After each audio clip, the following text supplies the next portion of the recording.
On a freezing Sunday evening, January 29th, 2017, the winter air in Cleveland, Ohio. The streets were dead quiet. In a decaying neighborhood on Fuller Avenue, 3 police officers pulled up to an old, rotting 2-story house. The officers walked around to the back of the building. Their heavy boots crunched on hard ice. When they reached the rear door, they saw it wide open. They drew their weapons, clicked on their flashlights, and stepped inside. The second they crossed the threshold, the air inside was foul and thick. It smelled of rotting floorboards and the sharp, metallic reek of fresh blood. Then, the light landed on the floor. Directly in front of them were fresh footprints left behind in wet, dark blood. The officers moved forward slowly. Their flashlights traced the trail as it smeared violently across the room floor. Splatters of dark red were splashed high against the bare walls. In the middle of the floor sat a cloth tool bag with its contents spilled out across the wood. The flashlight beams hit the tools: a heavy power drill, a flathead screwdriver, a sharp utility knife. Every single tool was dripping in thick, dark blood. Next to them lay shredded, blood-soaked pieces of a winter coat. This was not just a crime scene. This was a place of extreme, systematic torture. The blood trail led further down the dark hall toward a closed interior door. One officer stepped forward and tried the handle. It was locked from the outside. Without hesitating, he raised his heavy boot and kicked hard against the wood right beside the lock. The frame cracked, and the door slammed open. 3 officers rushed into the small, dark room, landing in the far corner. There, curled up tightly in a ball against the bare wall, was the small body of 14-year-old Alianna DeFreeze. Her clothes were torn. Her winter coat was shredded. Sitting in the dirt just inches from her boots was her blue school backpack. An officer dropped to his knees, frantically searching her wrist for a pulse, praying for a sign of life. But her skin was icy cold to the touch. Aliana had not been killed quickly. She had been targeted on a busy city street in broad daylight, dragged into this dark trap, and subjected to hours of unimaginable terror before her life was stolen. And the monster who did this was still out there, walking the streets of Cleveland, blend in with the morning commuters. Today, we are uncovering the shocking and heartbreaking case of Alianna DeFreeze. If you believe that every innocent victim deserves a voice, and that stories like Aliana's must be exposed so no other child is lost in the dark, hit the subscribe button. Turn on notifications and leave a comment below. When you subscribe, you help bring these cases out of the shadows, making sure Aliana's name is never forgotten. Aliana was born on June 12, 2002. She was a bright light in her family's life. While most teenagers her age were focused on social media, high school drama, and popular music, Aliana preserved a rare, sweet, childlike innocence. Early in life, she was diagnosed with developmental delays and received special education services. She loved playing with dolls, building games, and singing along to her favorite Disney movie, Frozen. She was a gentle, polite girl who was deeply loved by her mother, Donisha Cooper, her father, Damon DeFreeze, and her stepmother, Wyann. Her family was extremely protective of her. They knew Aliana lacked basic survival instincts. She was overly trusting, terrified of breaking rules, and completely relied on her daily routines. In January 2017, Aliana was a 7th grader at E-Prep Charter School in Cleveland. She loved going to school and rarely missed a single day. But because her school was located far from her house, her daily commute was complicated. Aliana had to navigate the city's public bus system every morning, taking 2 separate buses just to reach her classroom. Whenever possible, her father or stepmother would drive her. But on days when work schedules did not allow it, Aliana took the bus. Her mother found comfort in one key detail. Aliana's second bus stop, the exact location where she transferred from her first bus to her second bus, was located directly across the street from the Cleveland Police Department's 4th District Station. Aliana knew the routine by heart. She knew not to speak to strangers. She knew to go straight to school and straight home. Thursday, January 26, 2017, started like any other icy winter morning. Aliana had an early tutoring session at school scheduled for 7 a.m., her mother woke up with her, helped her bundle up in her heavy winter coat, and walked her down to the bus stop at East 154th Street and Kinsman Avenue. They were rushing to catch the morning bus. As the vehicle pulled up to the curb, Aliana turned around, looked at her mother, gave her a sweet kiss, and said goodbye. Denisha stood on the sidewalk and watched her daughter step inside. The bus doors closed and the vehicle pulled away into the dim morning light. It was a normal, quiet morning, but in less than 1 hour, Aliana would step off that bus and walk directly into a predator's trap. By 3:15 p.m. that afternoon, the bitter winter sun was already beginning to slip below the Cleveland skyline. Inside her home, Denisha Cooper sat near the window, glancing at the clock on the wall. Aliana was always punctual. Her routine was rigid, and she usually walked through the front door shortly after 3 o'clock. When the clock ticked past 3:30 p.m., without the sound of keys at the door, panic began to settle in Denisha's chest. She picked up her phone and dialed Aliana's number. It rang repeatedly before going straight to voicemail. That was instantly alarming. Aliana never turned her phone off. She never wandered away, and she never missed a check-in. Denisha quickly called Aliana's stepmother, Whitaker, asking if anyone had picked the teenager up from school early. Whitaker confirmed that no one had. Heart-pounding, Denisha dialed the main office at E-Prep Charter School to ask if Aliana had stayed late for extra tutoring. The staff member on the other end checked the attendance logs and delivered news that completely shattered Denisha's world.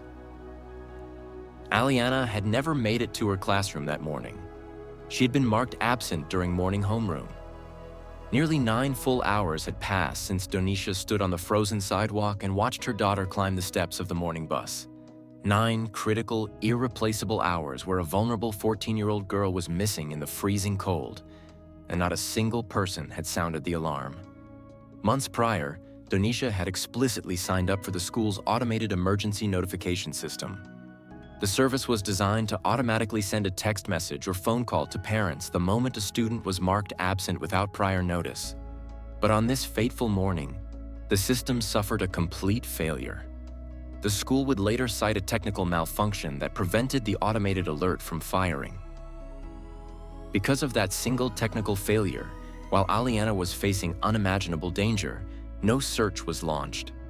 No police units were dispatched. The predator was given a massive, uninterrupted 9-hour head start.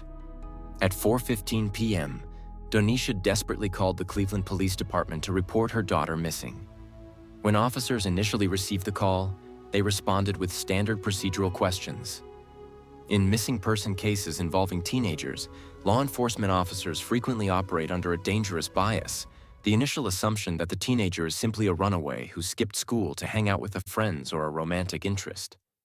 However, as officers spoke with Denisha, Aliana's father, Damon, and her teachers, that assumption evaporated. Aliana was not a typical teenager. Because of her developmental delays, she possessed a childlike trust and lacked the streetwise survival instincts necessary to navigate a major city alone at night. She was terrified of breaking rules and deeply attached to her home routine. Furthermore, Aliana suffered from severe asthma and required daily medical treatment, which she did not have with her. Recognizing the extreme level of danger, Cleveland police escalated the case and launched an urgent search effort. Detectives fanned out across the commercial corridors surrounding E-Prep Charter School. They entered fast food restaurants, corner grocery stores, and gas stations, showing Aliana's photo to clerks and pedestrians, asking if anyone had seen the bright, smiling girl in the heavy winter coat. Night descended over the city, and the temperature dropped far below freezing. Search teams walked through the dark streets with heavy flashlights, calling out Aliana's name into the icy air. Their calls were answered only by silence. By Friday morning, January 27th, the local community rallied behind the family. Friends, neighbors, and volunteers printed hundreds of missing person flyers, taping them to telephone poles, bus shelters, and store windows along the transit route. Detectives turned their primary focus to Aliana's daily commute. They knew with absolute certainty that she had safely boarded her first bus at East 154th Street and Kinsman Avenue because her mother had physically seen her enter the vehicle. The central, burning question was, Did she ever make it to her transfer point? Investigators contacted the Greater Cleveland Regional Transit Authority, RTA, to request internal bus surveillance footage. Simultaneously, detectives walked the transit route on foot, canvassing every home and business to ask for private security camera footage. A major breakthrough came from a residential security camera located near the bus stop at East 93rd Street and Kinsman Avenue, the exact intersection where Aliana was supposed to disembark her first bus and wait for her second bus. Detectives gathered around a monitor in a dark room, scrutinizing the grainy black and white video. At approximately 6:45 a.m. on January 26th, the footage showed the RTA bus pulling up to the curb. The doors swung open, and a small figure wearing a heavy winter coat stepped down onto the icy sidewalk. It was Aliana. She had successfully completed the first leg of her journey. The footage showed her standing on the corner, pulling her coat tight against the biting winter wind, waiting for her transfer bus to arrive. But as the video continued to play, Aliana walked out of the frame toward the corner of Fuller Avenue. She never boarded that second bus. As news of her disappearance hit local television broadcasts, conflicting community tips began flooding the police station. One witness claimed that they saw a girl matching Aliana's description inside a local McDonald's talking with another young girl. An RTA bus driver reported seeing a girl who looked like Aliana stepping off his bus late Friday afternoon. Detectives rushed to verify every lead, pulling hours of video from the fast food establishment and public bus lines. One by one, every lead dissolved into a dead end. By Saturday, January 28th, 2 full days had passed since Aliana vanished. The city of Cleveland was gripping with anxiety. Community members who knew the area understood a painful truth. In these neighborhoods, missing young black girls too often became forgotten statistics. On Sunday morning, January 29th, police made a critical tactical shift. If Aliana had not left the area on a bus, she had to be somewhere within walking distance. Detectives ordered a tight grid search of the 2-block radius surrounding East 93rd Street and Fuller Avenue, an area choked with abandoned, blighted properties. That shift led 3 officers straight to the back door of the rotting house on Fuller Avenue, where the horrific discovery was made. With Aliana's body recovered, the missing persons case instantly transformed into a high-priority homicide investigation. But as forensic technicians began processing the gruesome crime scene, investigators were about to review a piece of security footage that would capture the exact moment Aliana walked into a nightmare. On Monday morning, January 30th, 2017, the heavy fog lifted. It left behind deep grief and anger across Cleveland. The body in the abandoned house was officially identified. Alianna DeFreeze was dead. The sweet 14-year-old girl who sang Disney songs was never coming home. Outside the ruined house, people placed stuffed animals and candles. Meanwhile, medical examiners began the sad task of the autopsy. When police heard the findings, the details were terrifying. Aliana's body had severe injuries everywhere. Her head, face, and chest showed bad beatings. Deep cuts covered her skin. They matched the drill, screwdriver, and knife found in the bloody tool bag. The doctor confirmed she was also sexually assaulted. Her small hands and arms had defensive cuts and heavy bruises. This was painful proof that Aliana fought back with everything she had. Most heartbreaking of all, doctors found something shocking. Some of her wounds had started to heal before she died. That detail proved a terrible truth. Aliana was not killed quickly. She was trapped in that dark, cold house and tortured for hours before dying. Her injuries were very severe. The official cause of death was heavy physical trauma, deep cuts, and severe head injuries. Detectives knew they were hunting a monster. He was a violent predator who acted boldly in daylight. Police gathered evidence from the scene. They took the bloody tools, her torn clothes, and DNA samples. They rushed everything to the state lab for fast testing. Scientists worked day and night to find DNA. Meanwhile, detectives returned to the street where Aliana vanished. They needed to track every second of her morning on January 26th. investigators searched a 4-block area around East 93rd Street and Fuller Avenue. They knocked on doors, visited stores, and checked local buildings. Their big break came at a small local church. It sat on the corner of Fuller Avenue and East 93rd Street. This was just steps from where Aliana got off her first bus. Detectives spoke to church leaders. The leaders gave police full access to their outdoor security cameras. Officers opened the files on a screen right there. The video was blurry and grainy. But when they set the time to 6:45 a.m. on January 26th, they found the clue they needed. The monitor showed Aliana walking into the frame. She was alone. She pulled her coat tight against the cold wind as she walked off the bus. Suddenly, a large shape stepped out from the shadows near the corner. A tall man stood there, blocking her path. As Aliana came close, he stepped right in front of her and started talking. On the video, detectives watched the young girl freeze. Her body language showed fear and confusion. She took a small step back, trying to get away from the big stranger. The first camera lost sight of them as they moved away, but the church had a second camera near the back parking lot. Detectives opened the second file. This camera faced down Fuller Avenue from a lower angle. It captured Aliana's boots and the long strides of the man walking right behind her. He walked uncomfortably close. He blocked her view of the main street, guiding her down the sidewalk. He forced her down Fuller Avenue. He was taking her straight toward the ruined, abandoned house 2 blocks away. Detectives sat back in total shock. They had just watched the kidnapping of a child on camera. Now they had one urgent question. Who was the man on the corner? To find out where he came from, detectives rewound the video.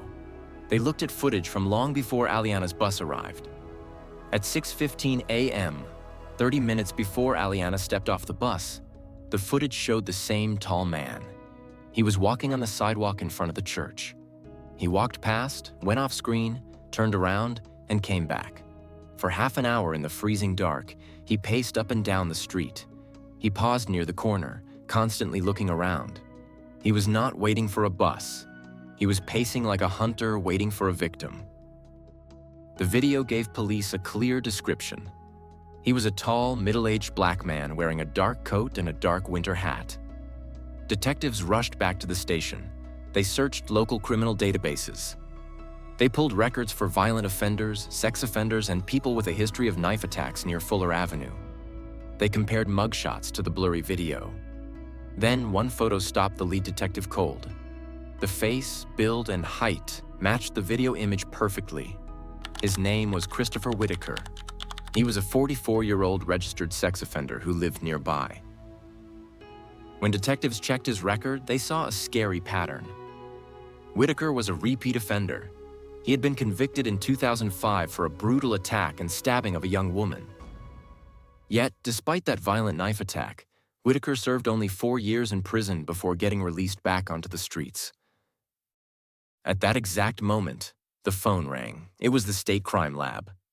The fast DNA testing on the bloody tools, the power drill, and the crime scene samples was done. The lab reported a 100% match. The DNA left all over the tools used to torture Aliana belonged to Christopher Whitaker. On February 2nd, 2017, the hunt for Christopher Whitaker ended. U.S. Marshals and Cleveland homicide detectives tracked him to a residence in Mayfield Heights, Ohio. They surrounded the house, moved in fast, and placed Whitaker in heavy handcuffs. They brought him straight to an interrogation room at police headquarters. A small camera in the corner recorded every second. At first, Whitaker acted completely calm. He sat back in his chair and flatly denied knowing Aliana. He claimed he had never seen her in his life. When detectives asked if he had ever been inside the abandoned house on Fuller Avenue, Whitaker tried to brush it off. He claimed he visited the building days earlier, but only to look for scrap metal with a friend. Detectives let him talk. They let him build his wall of lies. Then, they laid down the trap. They placed the clear freeze frames from the church security video right in front of him. They showed him images of himself pacing the frozen sidewalk at 6:15 a.m. Then, they dropped the state crime lab report on the table. They told him his DNA was found caked on the heavy drill, the flathead screwdriver, and the box cutter. Under heavy pressure, Whitaker's calm front shattered. His story crumbled into pieces. He began stumbling over his words and shifting his timeline. He admitted he was a heavy crack cocaine user. He claimed that on the morning of January 26th, he was high on drugs. He admitted he was inside the house when Aliana was killed, but he tried to blame someone else. He claimed another man did the actual stabbing. Detectives pushed hard, calling out his lies line by line. Finally, after hours of intense questioning, Whitaker broke down and confessed.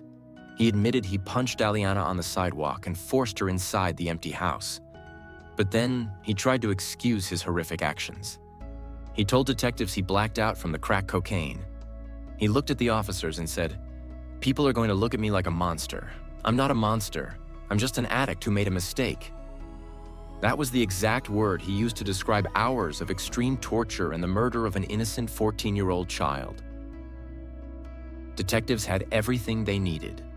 They had his face on camera, his biological signature on the weapons, and his signed confession on tape. The trap was closed. County prosecutors moved fast. A grand jury indicted Whitaker on 11 severe felony counts. The charges included aggravated murder, kidnapping, rape, felonious assault, and tampering with evidence. Because the murder happened during a kidnapping and rape, prosecutors officially announced they would seek the death penalty. In February 2018, the trial began inside the Cuyahoga County Court of Common Pleas. The courtroom was packed every single day.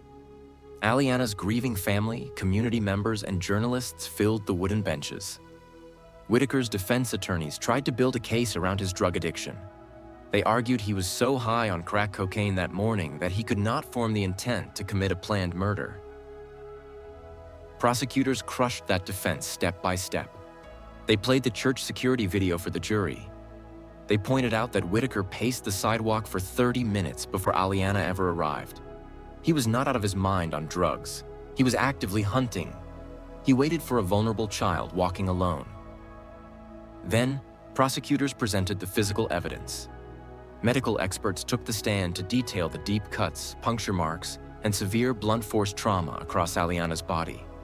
They showed the jury her defensive wounds, proof that she fought bravely for her life. The jury deliberated for a short time. They reviewed the mountain of forensic evidence, the clear video, and Whitaker's recorded confession. They returned to the courtroom with a swift verdict: guilty on all 11 counts, including aggravated murder. During the penalty phase, the jury unanimously recommended the maximum punishment under state law. On March 26, 2018, Judge Carolyn Friedland delivered the final sentence. She ordered Christopher Whitaker to be executed by lethal injection. When the judge read the death sentence, Whitaker stood in his orange jumpsuit with a blank, emotionless expression. In the front row, Aliana's family held hands and cried silently. Justice in the courtroom was served. But for Aliana's family, the fight was far from over. They wanted answers from the institutions that failed to protect their daughter. They wanted to know why 9 hours passed before anyone reported her missing, and why a dangerous abandoned trap was allowed to sit open on a city street.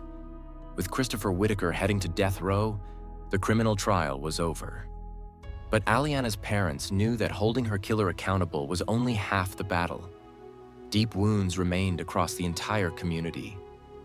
Donisha Cooper and Damon DeFreeze were left with heavy questions that demanded real answers. Donisha and Damon refused to let their grief turn into silence. They turned their heartbreak into relentless action. First, they targeted the school notification system that had failed them on that freezing January morning. They began pushing state lawmakers to pass a law that would force every public and charter school in Ohio to fix their attendance tracking. They wanted to ensure that no other parent would ever sit at home for hours, completely unaware that their child was in danger. Their hard work paid off. In 2019, Ohio Governor Mike DeWine signed Aliana's law into official state legislation. Under Aliana's law, every school across Ohio is legally required to contact a parent or guardian within 120 minutes, just 2 hours, of the start of the school day if a child is marked absent without prior notice. That simple, crucial change closed the dangerous gap that gave Aliana's killer a 9-hour head start. Today, Aliana's law protects millions of schoolchildren across Ohio every single morning. Second, Aliana's family took direct legal action against the institutions whose neglect contributed to the tragedy. They filed a massive $15 million civil lawsuit naming E-Prep Charter School, the City of Cleveland, city employees, and the private owner of the abandoned house on Fuller Avenue. The lawsuit alleged that the city failed to monitor blighted, abandoned properties and stop illegal activity inside them. It also accused the property owner of failing to secure the empty house, leaving the back door hanging wide open for a predator to use. The legal battle was long and difficult. E-Prep Charter School moved to dismiss the claims, arguing they had legal immunity under state law. In 2019, an appeals court ruled in favor of the school, but the family kept fighting for accountability. Finally, in January 2022, after years of court battles, Aliana's family received a $1 million settlement in connection with their claims against the school and city. Even more importantly, the city of Cleveland took action to destroy the trap. City crews brought down heavy machinery and completely demolished the rotting abandoned house on Fuller Avenue. The city also launched broader efforts to tear down thousands of blighted vacant structures across Cleveland, ensuring no predator could ever use those dark corners again. Because her family refused to let her death be in vain, Aliana's name now stands as a shield for millions of children. Her legacy lives on in every morning phone call sent to a parent, and in every blighted house torn down in her memory. Her life was taken in the dark, but her legacy continues to stand as a light, saving other children from the very trap that took hers. The story of Alianna DeFreeze is a tragic reminder of how quickly an innocent life can be stolen when violent predators walk the streets and safety nets fail. Aliana was a sweet, gentle child who loved her family, enjoyed playing with her dolls, and looked forward to going to school every day. She deserved to grow up, finish her education, and live a full life. May Alianna DeFreeze rest in eternal peace.